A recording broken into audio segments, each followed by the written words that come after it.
Namaskar friends, this is NJ, your host on this channel.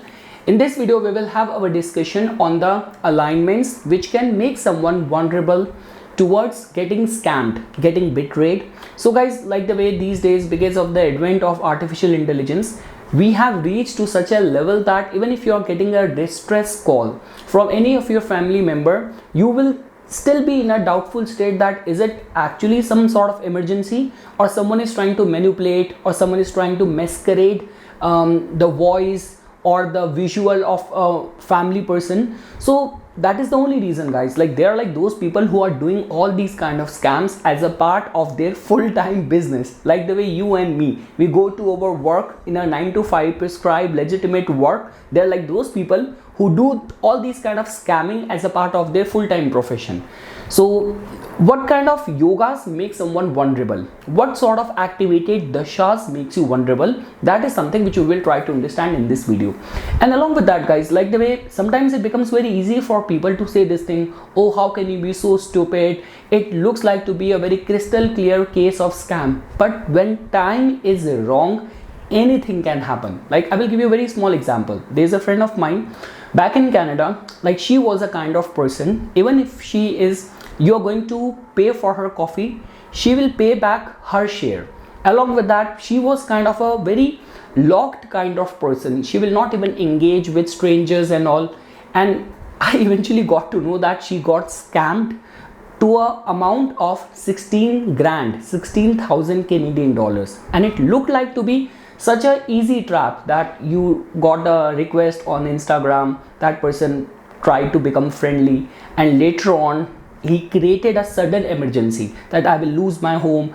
Just to gain your trust, he will share all of his social security number, all the ID information and all, and he will ask for money to be transferred, and later on all of your money is gone. So scam can happen in so many different ways, like cybercrime. This could be honey trap, like people who in their line of work, in their service, after having such a jubilant career, their fall generally comes because of getting entangled in any honey trap. And so many cases where retired people, they get trapped by someone being masqueraded and then asking for money to be transferred as a college fees, as a tuition fee, and then all the money is gone. Like recently only there was this scam which was happening in, I guess, in Cambodia, the cyber slaves, where so many of the Indians who have been invited there on some visa immigration plan, and later on their documents are going to be getting confiscated, and they will be forced to call back their homeland and extort money from their own people. So yes, guys, there are scams in so many different shape and form, but all what matters is that you have to only safeguard yourself. What kind of yogas, which all planet combinations make someone vulnerable towards that, that is something which we will try to understand in this video. So guys, to begin with, like the way if I were to say, out of all the signs, because let's first discuss the participating players and then we will try to blend things. So which zodiac sign people tend to remain vulnerable? So guys, what I have seen in my research is that water sign people tend to remain most vulnerable towards getting betrayed because of their, you can call it emotions, you can call it their capacity to easily trust someone. So out of the three water signs, which are Cancer, Scorpio and Pisces, like there could be different ways why which they can be conned. This could be a case that for Cancer, just someone trying to be friendly, trying to be becoming an empathizer with you. With Scorpio, they can be easily blackmailed because of someone, if that person will get access to their secrets. And when we talk about the Pisces, so again guys, you know this thing that even if you will see the Pisces rising, so Saturn has got a rulership over both their houses of gains and the losses, but the Mool Trikona falls in the house of losses. And I have actually come across lot many Piscean that at one stage in their life they get betrayed by someone close to them. So yes, so these are the three participating players when we talk about the zodiac signs. Now let's talk about like certain alignment, like what I have generally seen that people who have moon in the 12th house. I have come across lot many people that in one form or other form at one stage in their life they get betrayed, they get scammed of some big amount of money. So be careful if you have this kind of alignment, or if you have already past that situation, you have already faced it. So write it in the comment section, share your story that how you got a call from Nigerian prince. So I'm just joking. After that, when we talk about the participating players, so guys, beyond doubt, there is one planet which in itself represents deceit, lying, which is the planet Rahu. So I always say this thing that Rahu is the one planet, it might have all the good qualities in the world, like specifically from the material point of view. But when we talk about can you trust Rahu? No. And Rahu can also be at the same time very selfish as well. So Rahu is the first participating player. Second is the planet Mercury. Yes guys, because see, there can be so many ways. Like if Mercury is afflicted, your intelligence is afflicted. Along with that, somehow if Mercury is going to be weak in the chart, these people can be easily preyed upon. So Mercury is also responsible for that. Along with that, planet Saturn, beyond doubt, like apart from all the good qualities of the Saturn, which can make someone very righteous, very hardworking, very honest, life filled with integrity. But again, like the way I say this thing, the person who is doing lot many operations as a surgeon, as a doctor, and a person who keeps on getting injured and being operated upon as a patient, they both might have the similar yoga. So Saturn also makes someone, a weak, afflicted Saturn also makes someone vulnerable towards it. Because guys, at the end of the day, Rahu and Ketu represents the spirit world, and Saturn also represents the dark underworld kind of activities. So Saturn could be responsible for that.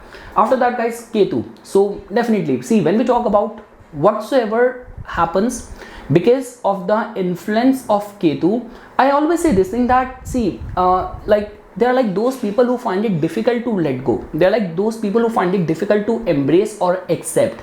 But if something has happened to you because of the involvement of Rahu and Ketu, so trust me, universe might have something good in store for you. Like the way guys, I even a couple of weeks back, I uploaded a video on my channel that how Rahu took me to Bollywood. Like the way when I got, kind of, it's a modern day scam which happened to me. And again, see, I was so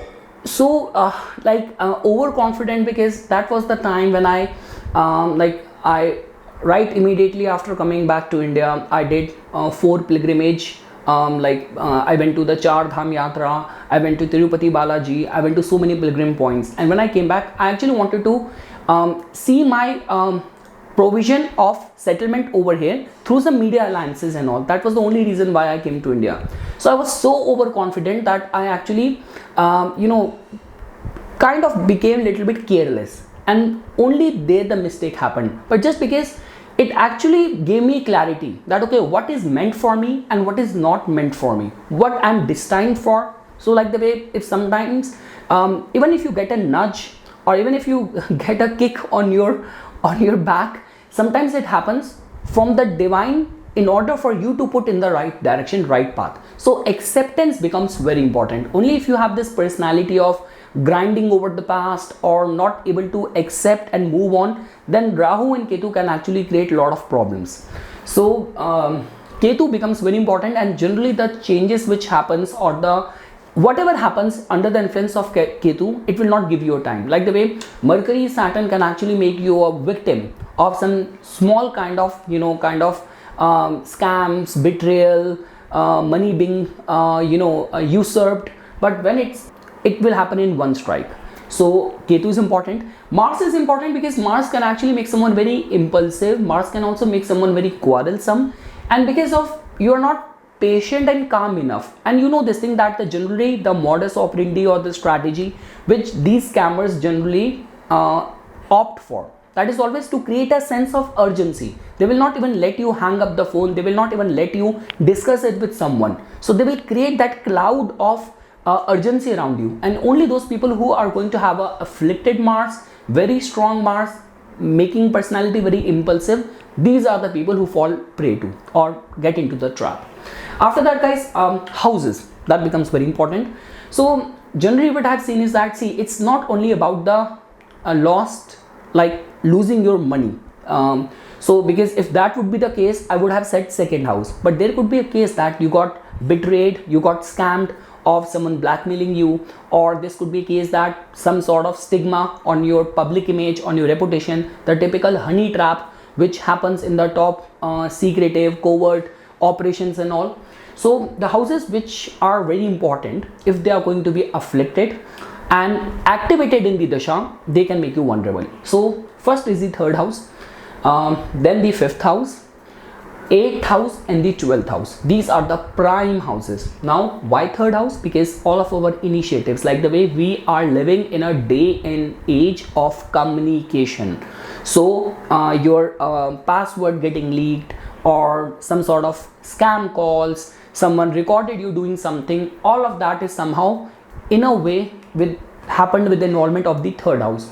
After that, guys, fifth house becomes very important, because fifth house somehow, because we see our mind, our functioning of the mind. We also see some, like those people who get very easily tempted towards quick gains, quick gratification.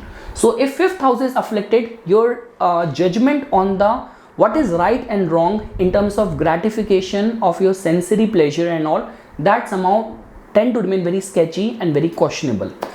Along with that, 8th house, so all the negative, dark activities, secret activities, all the taboo activities, questionable actions and all, scandals and all of that is the 8th house. And lastly, guys, 12th house. So that is very self-explanatory. If 12th house is afflicted, so you do not even know that people who you are calling as your friends, you're seeing in your daily life as your friends, they might be the ones who might be digging grave behind your back.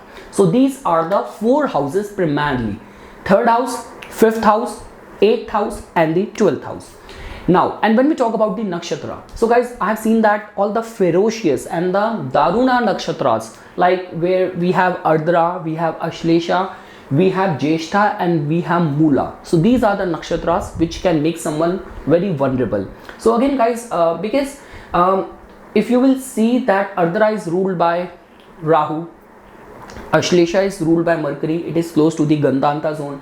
Jyeshtha, obviously all the Mercury ruled nakshatras, and Mula again is the nakshatra being ruled by the planet Ketu. So what do we get to know about it? So if you will find that if either your moon is placed in it, or planets whose dasha you are currently going through, they are placed in these nakshatras, they can actually make someone a little bit vulnerable in all these areas. Now guys, the last point where we will try to connect everything is what activates everything is the dasha. So guys, generally what I have seen is that you tend to remain most vulnerable in the dasha, like specifically any combination of Rahu and Saturn. Any combination of Saturn and Ketu makes us the most vulnerable. Like this could be in any form. Within the Mahadasha of Rahu, Antardasha of Saturn, or Mahadasha of Saturn, Antardasha of Rahu, or Mahadasha of Saturn, Antardasha of Ketu, or Ketu Mahadasha, Saturn Antardasha, can actually make someone a little bit vulnerable. So guys, the very first thing is that, see, first of all, in your chart, there has to be that yoga for you to be easily falling prey to all these kind of things. And I always say this thing, that if you're prominently Rahu and Ketu ruled person, like a typical Rahu Ketu archetype.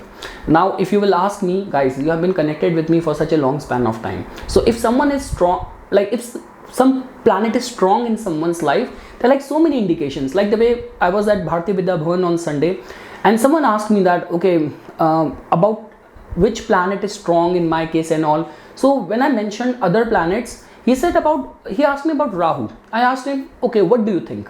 Don't you think that all these tattoos I have, they are a little bit bizarre, unusual, specifically from the Indian point of view? He said, yeah. Second thing, what do you think? I'm here in India, I want to be in India. What do you think my identity, my nationality is? He said, so you gave up the Indian nationality? Yes, I'm a Canadian citizen. So that's what I'm telling you. So this is how you get to know that, okay, if in which capacity you are being ruled by a planet.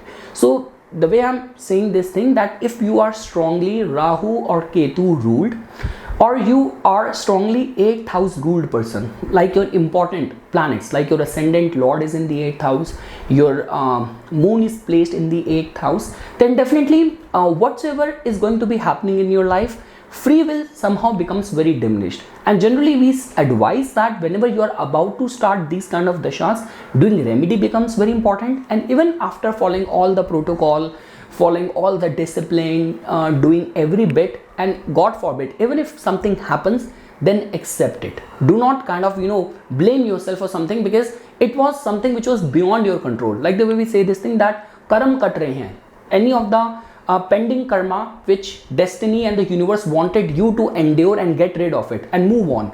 So this is the kind of mindset which is needed. So yes, so if you are strongly Rahu Ketu or 8th house ruled person, then whatsoever events are going to be happening, you might not have very strong free will over there, like the way I was talking about. So yeah, we were talking about the dasha. So any combination of the Saturn with the Rahu and Ketu makes someone a little bit vulnerable. Any of the time when you have the important planets crossing from your like 3rd house, 8th house or the 12th house, they make you a little bit vulnerable. Like the way guys, I started this video on this note that somehow in my research I have found the Pisces Lagna natives to be very easy target. Now where Saturn is transiting right now, so we know this thing that okay, Saturn is transiting in the in their 12th house, where Rahu and Ketu are transiting. Rahu is transiting in the 1st house. Now along with that, if we will find that the same Pisces Lagna person in his natal chart as well, like his Saturn is afflicted, his Saturn is like debilitated in the 2nd house, which is the house of your finance, and Antardasha is running off like a planet which is placed in the 8th house. So whenever things happen like this, that you are in a dasha which is making you vulnerable, you have that yoga which makes you susceptible, even from the transit things are happening, so then all the dots get connected. So this could be one of the way of looking at it. So yes guys, if I were to say all the elements which I have so far explained, the zodiac sign, houses, planets, nakshatra, whenever they all come together in one form or another form in your dasha, and the same is making you vulnerable in that transit as well. Like the way I recently shared one post about the way I was supposed to travel to one province and I ended up reaching some other province, because my 3rd house lord right now is kind of afflicted. Mercury is afflicted in transit and things are going haywire, specifically with my planning and with my travels and all. So yes, so you know this thing that okay, right now in the transit Mercury is afflicted. If you have certain yoga in your chart as well, dasha is promising it, transit is making you vulnerable, and if some things happen like adding everything, then this could be a combination that okay, life is taking you towards a place, area where caution and care needs to be followed. So yes guys, this was just a basic overview of my understanding on it. Definitely there can be multiple combinations, but so far I have seen that the 3rd house, 5th house, 8th house and the 12th house, if these houses are not a strong forte in your chart, your important planets are weak in these houses and activated in the dasha as well at the same time.